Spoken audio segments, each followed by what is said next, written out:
Oh my goodness, we're back again. Total Mind Fitness. It's within your reach using the T.R.I.U.M.P system. Wonderful to be back. What a wonderful day. The sun is out and looking good. How are you guys doing? And we're going into, or already into, our 8th week of lockdown here in the UK. And I know that people are coming and watching this from all different parts of the world. So tell us about what's going on with you. What's happening with you? Write in comments, share, like, and tag and watch party. Let's spread the word. Let's get back together again. Let's see what's happening, what we can do to help each other. We have a fun-packed, fully valued program today. We've really got lots of stuff we can really dig into. So let's share this, like it, tag it, get the likes, the loves, everything going, and let's get involved with our own Trauma to Triumph journey. I mean, this is no doubt a time of high distress. It doesn't matter where you are in the world. This is high distress, whether it's health stress, economical stress, pressure of being at home, pressure of the unknown. I mean, we've got everything happening at the one time. And what we've got to work on is ourselves. What we're going to work on is how we are responding to what's happening in the world, to what's happening around us.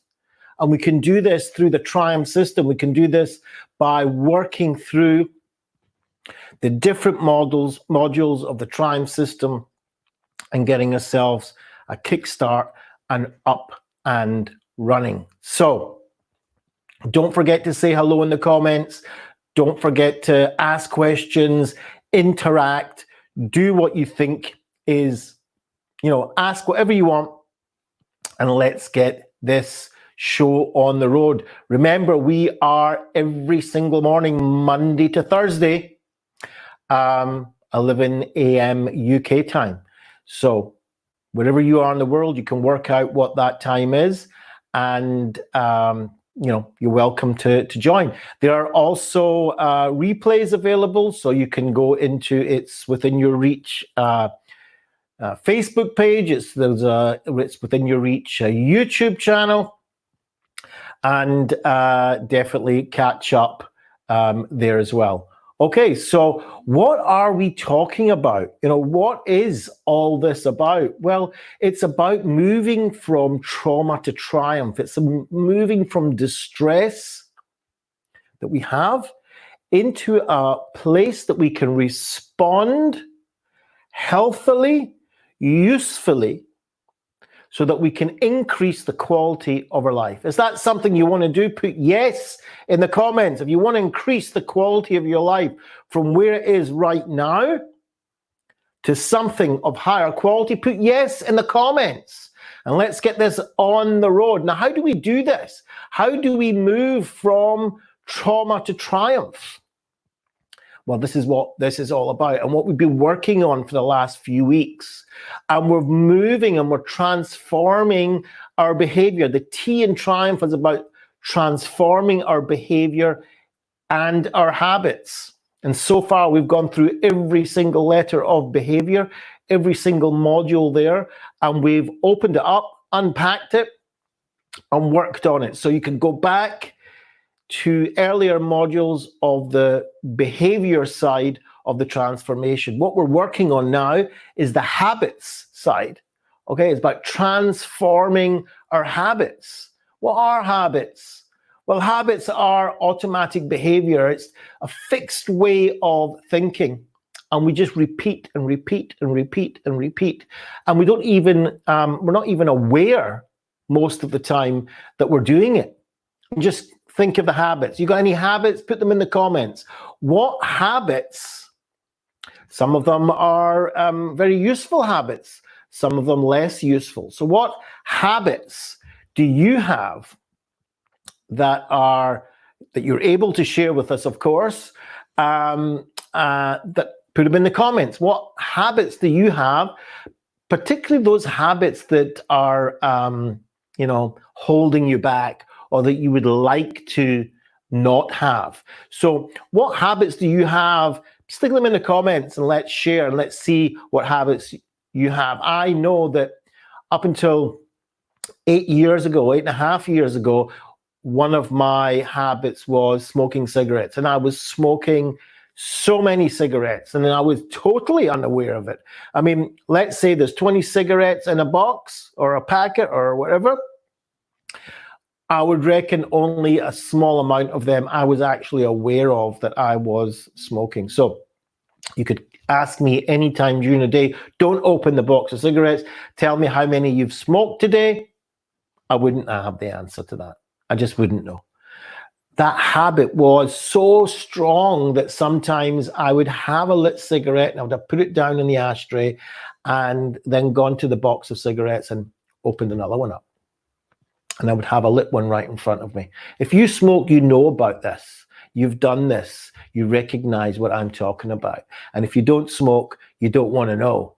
All right. Luckily enough, I gave up 8 years ago and never looked back. It's been fantastic. But what habits do you have? Stick your habits in the comments and let's see what we can do to try and help you break those habits and move on to much more useful behavior. What we find with habits is there is some sort of cue, some sort of trigger.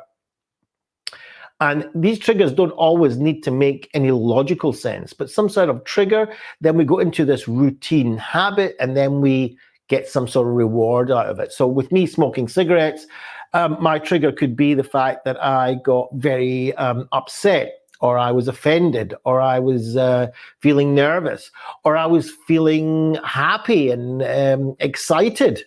I mean, it doesn't matter which side. When my emotions started to move and I started to feel something, that's when I was queued up to take a cigarette out. So I would have a cigarette for celebration. I would have a cigarette for commiseration. I would have had a cigarette for boredom. I would have a cigarette when I'm busy. Whenever something moved, then I would have a cigarette. And the reward pattern for that was that for that first few moments, I felt good. I felt some sort of reaction in my body that was calming. And a lot of the time, my reward pattern was that I was with somebody else. So it was a kind of a social aspect to it as well. So if I was working and I was going on a cigarette break, I'd go outside and go onto the balcony. Or in the days when you could smoke inside, I'd be in the little coffee corner and there'd be a few of us and we'd be sitting, having coffee and drinking and smoking cigarettes. Right. Or later on when I was out in the balcony, I'd go out, I'd get my reward, which is a few extra minutes break. And I might be mixing with like-minded people. So that reward pattern was there. So actually, a little secret, when I gave up smoking, I still continued with that pattern. So I didn't get rid of the reward so quickly. So I used to go out in the balcony, still have my cigarette break, still meet everybody, but I didn't actually participate in the actual smoking ceremony. So this is what habits are. Habits are automatic behavior. And that's what we're talking about today. We're talking about automatic behavior and action.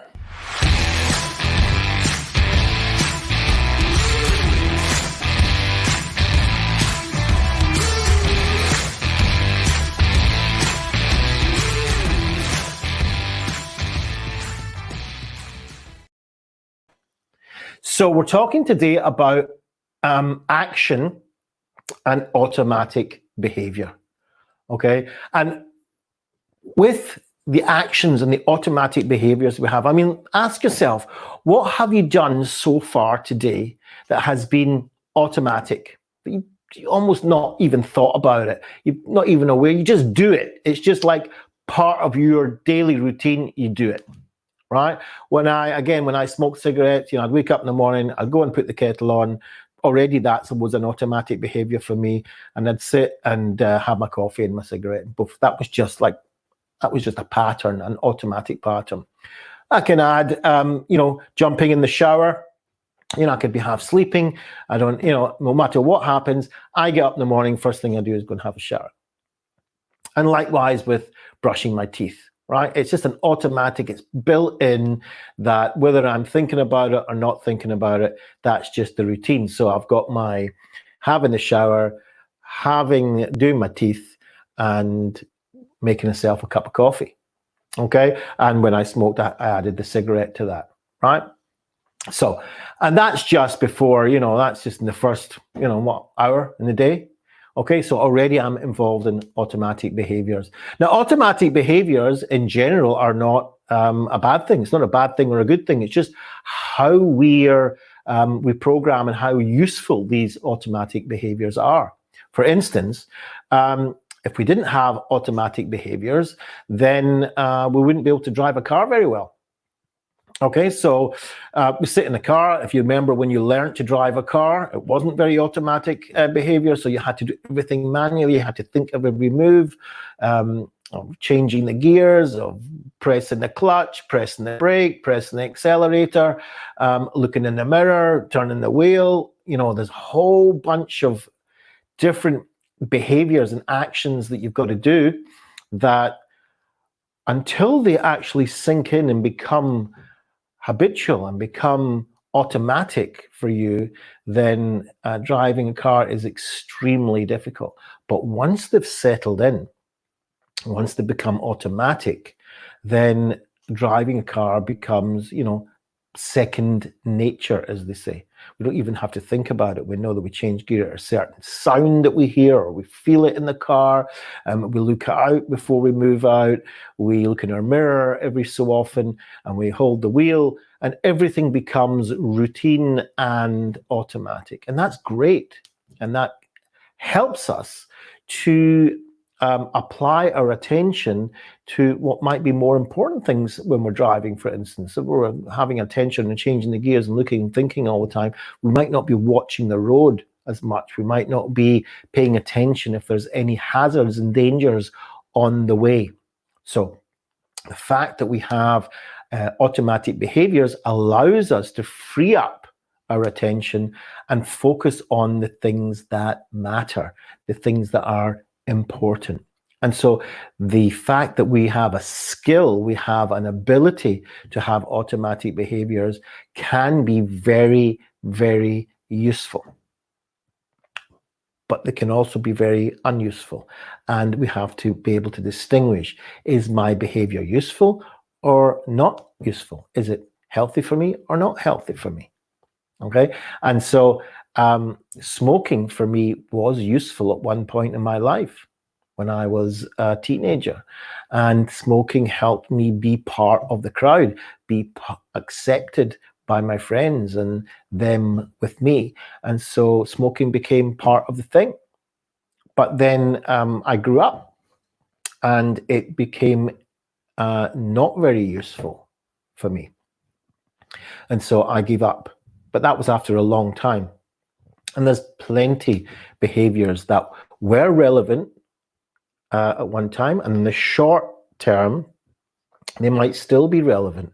But in the long term, we might find that they are not very useful and the cost is high. And so when we're examining our behaviors and actions, we want to ask ourselves the 4 questions. We want to ask ourselves questions that will help us decide and understand if our behaviors that we do, our habits, are in our favor or not in our favor. And so we can ask the 4 questions. And the 4 questions are, what am I seeking? What is it that I want out of my life? How is it that I actually want to behave? What is it that's holding me back, and so that I would like to change it? What is it that I'm seeking? The second question is, what have I done already? What have I tried? The third question is, has that worked? So far, has it worked? And what's been the cost? What's the cost of that particular behavior, that particular habit that I do without actual conscious awareness that I just keep doing again and again and again and again. So we have to have in mind, and it's good to keep in mind at the front of our mind, these 4 questions. What am I seeking? What have I tried? What has worked? And how much is it costing? All right. So Thomas is in the house and says, good morning. It's great to have you back, Thomas. Wonderful. Excellent. Well done. I'm just looking to see if there's, what comments are coming in here on my other screens. Fantastic to have you, Thomas. Well done. Great. So habits, we're talking about habits, Thomas. And what is it that automatic behaviors, we're asking ourselves the question. We're asking ourselves, what are we looking for in our life? What have we tried? And has it worked? And what does it cost us? So when we're asking ourselves about, what are we seeking? Ancient wisdom has taught us that the end result starts with a thought. Okay, so let's remind ourselves of the kind of life that we want to live. Let's remind ourselves of what we would like to live like if we could, right? So let's just for a second put all our challenges and all our obstacles to the side and ask ourselves, if all things were equal, if all things were the way I want them, the world was exactly designed for me, then how would I like to behave? What would I like my life to be about? How would I like to live it? All right. And that end result, that vision, we need to have in our mind. So everything, if you look around us that wasn't, it's not natural caused and it's created by man, was created, or by people, was created twice. It was first created in somebody's mind, and then it was created in the physical world. So we need to ask ourselves that question about ourselves. How do I want to behave? That's the first thing. And that is, asking that question, what am I seeking? What way do I want to live? Right?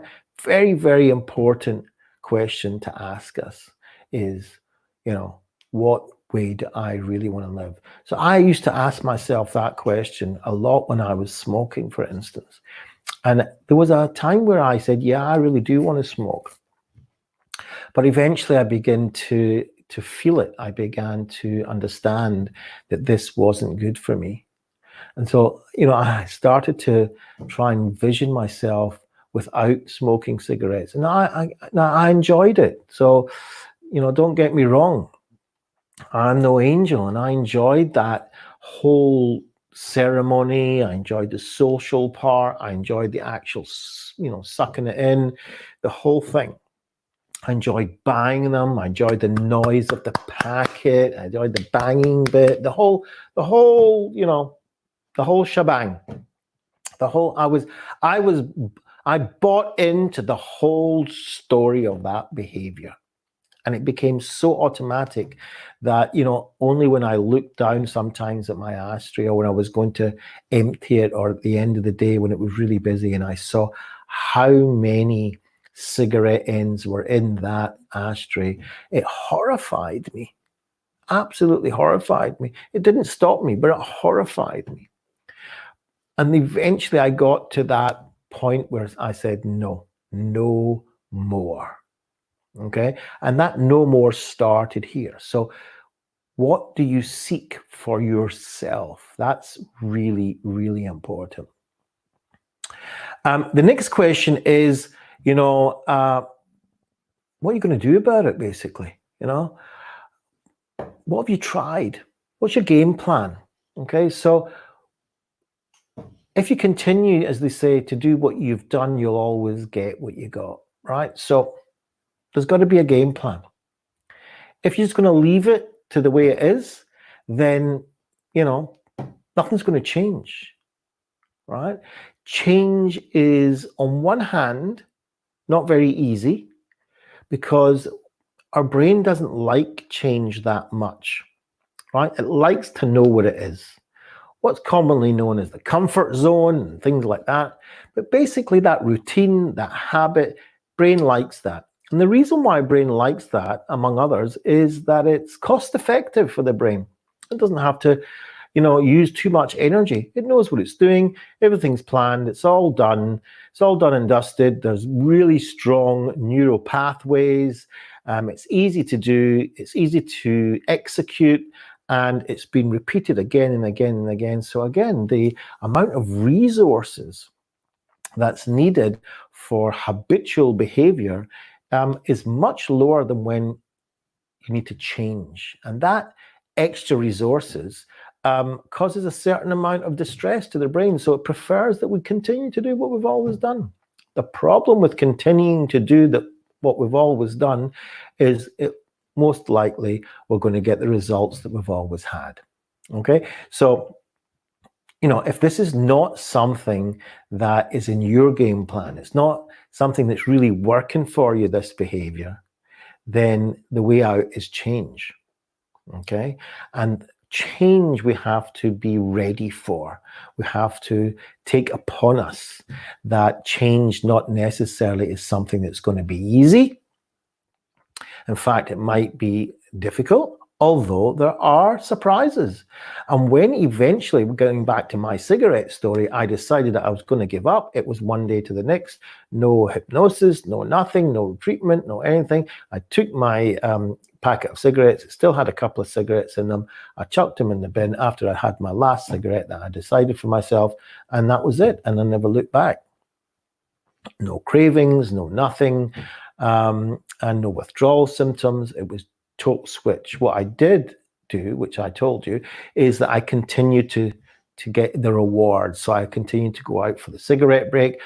I continued to sit with my smoking friends. I didn't get all this kind of, I'm righteous than thou kind of thing. I just hung out with them, but I just didn't have the cigarette. So, I continued to reap the rewards, but I didn't, sacrifice the costs. So that's just one way, but generally speaking, change is needed if you want to try and get new results, new behavior. So we need to ask, is it working, what we've done so far? Has it really worked? What is it that I've done that, that I want to change? When we ask ourselves, has it worked? We need to understand that we have a problem-solving mind, and it's an expert problem solver.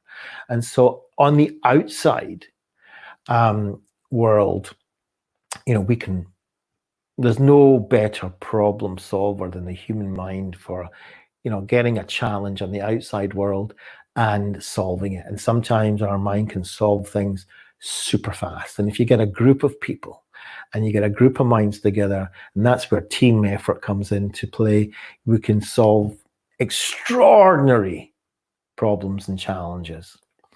And if you listened to my chat with Professor Louise McHugh from Dublin University last night, and if not, then I suggest you go to the virtual conference YouTube channel and watch it. She basically explained this to us, how that we are so amazing in problem solving on the outside, but problem solving ourselves, now that's a different problem, and it needs different skills. And if we treat ourselves as a problem, then we will try to solve it. And it's the solving of this so-called problem of me that will cause me extra distress. So that's not the way to do it, basically, bottom line. We can't solve ourselves as if we are a problem. Okay, we are not, as Kelly Wilson says, a problem to be solved. All right, we just have behaviors that are not useful for us today. They're not relevant today to our well-being, and therefore we need to put in effort to change that. And we find that the cost, when we ask ourselves, what is it really costing us? Then we find that the more we avoid, the more we avoid. In other words, if I'm wanting to avoid these emotions that I was having, these distressful emotions, these emotions of something moving in my body, and I particularly felt things in my stomach area and sometimes in my jaw area. You know, again, I say it wasn't just when it was super distressed. It was also when I got super excited and I was really happy and everything was going. The first thing I would do after that cue was to go for my cigarettes. And basically it helped me avoid these strange and sometimes uncomfortable sensations in my body. And by avoiding them, there were certain things in my life that I started to avoid. So the more that I avoided myself, the more that I avoided myself. And one of the things that I started to avoid was my health, my physical health. And by smoking so many cigarettes, I was avoiding my own physical well-being. And the more that I would continue to do that, the more that physical well-being would have got in the way of other things of value in my life. And so by avoiding these inner events of thoughts and memories and body sensations and my emotions, by trying to avoid them, by doing some habitual habit that's getting me away from focusing on these things, then I begin to go down a path that will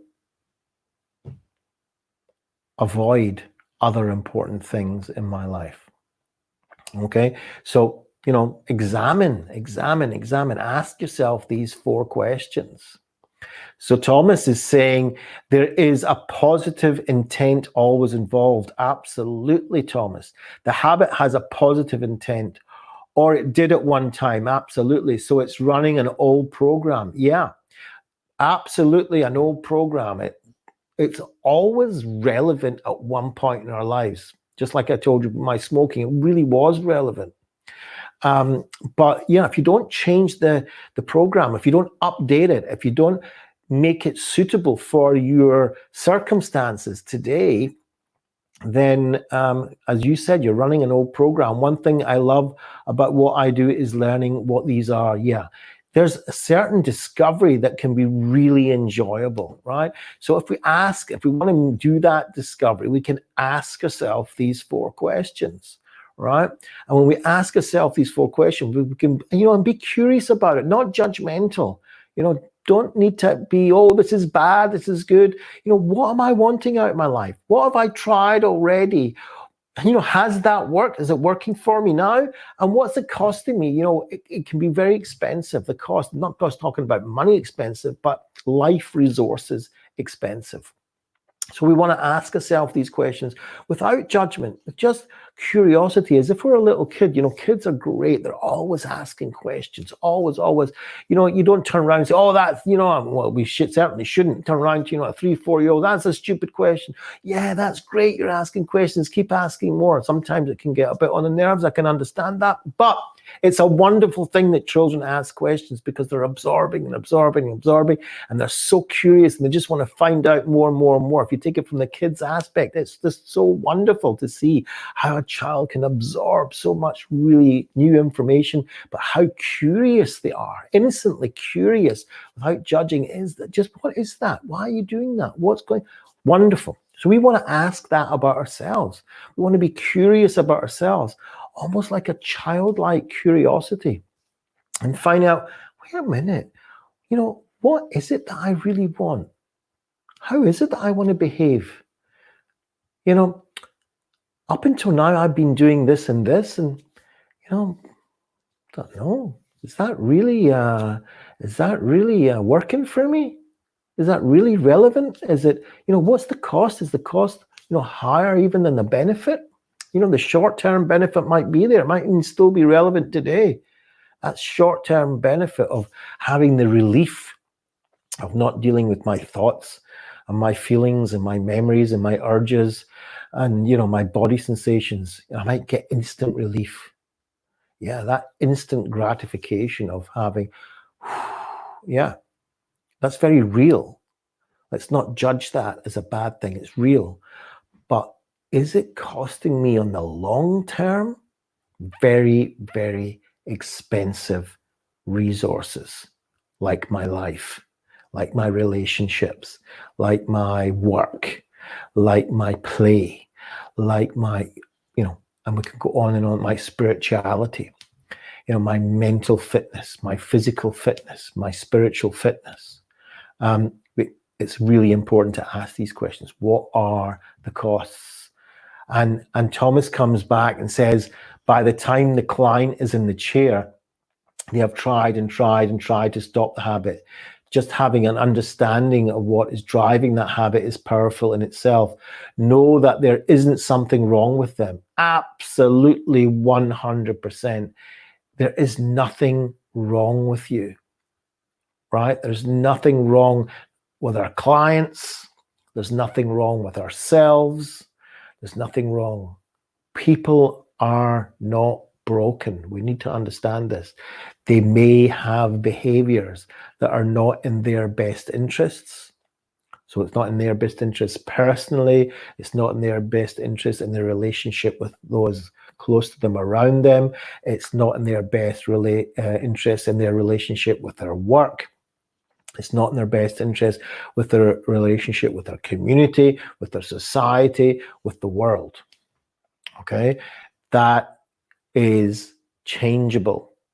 Every day when you open up your eyes in the morning, and thank God that you're still alive, you have the chance to change your behavior to something that's beneficial for you and those loved ones around you. It's always possible. We get a new opportunity every single day, many times during the day, but at least once a day when we wake up.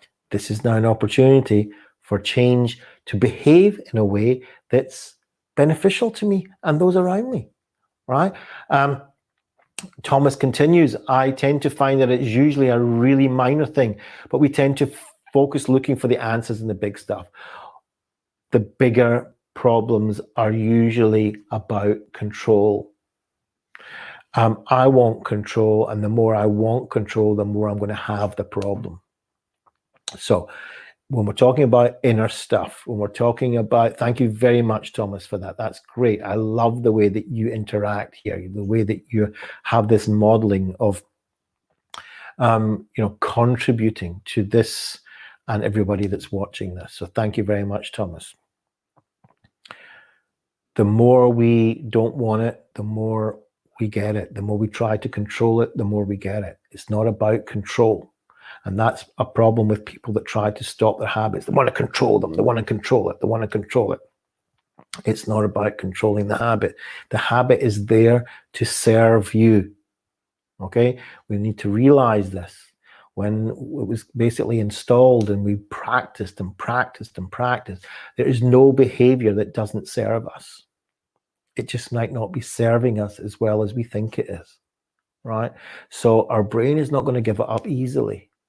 But we have a special part of the front part of our brain that allows us to problem solve and think and execute our own plans. And so if we ask ourselves, what are we seeking? What is it that really we want to do? Without judging it to be good or bad or broken or not broken, it's nothing to do with any of these things. It's about what behaviors would serve me better, would be useful for me.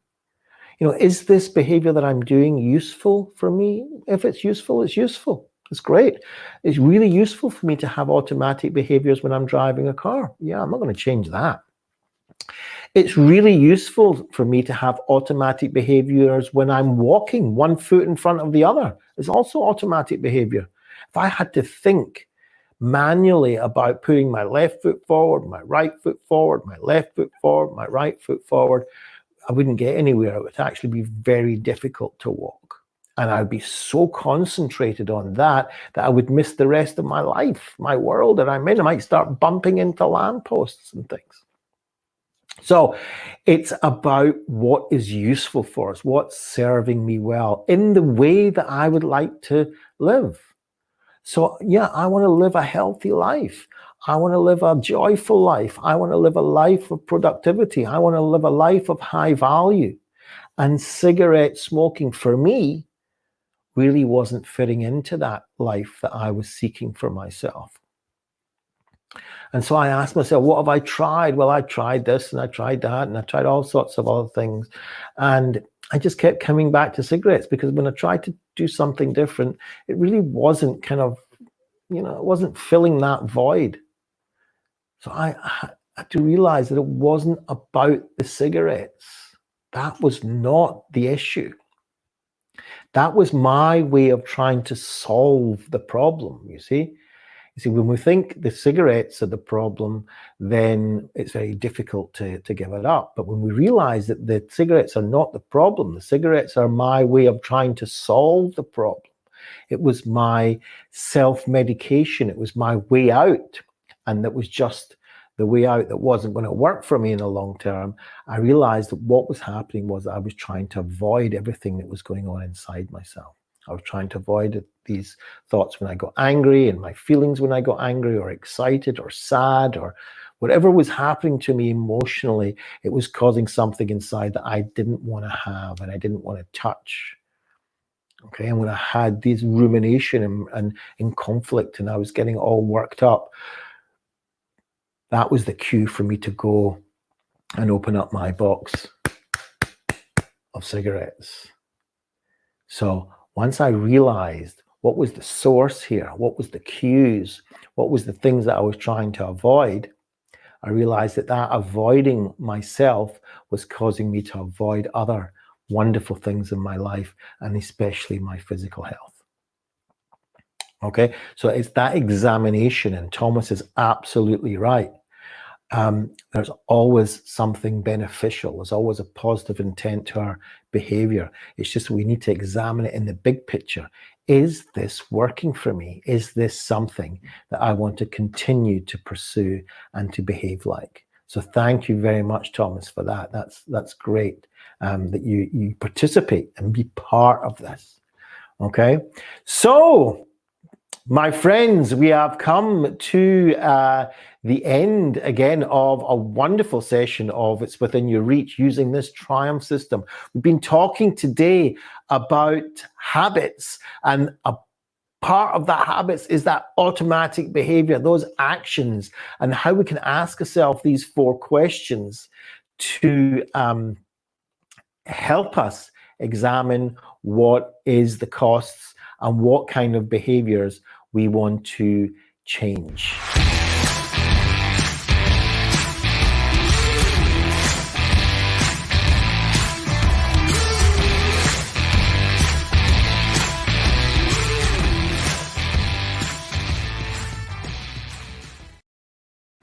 So thank you once again for joining me. See you tomorrow morning, 11 a.m. UK time. Take care.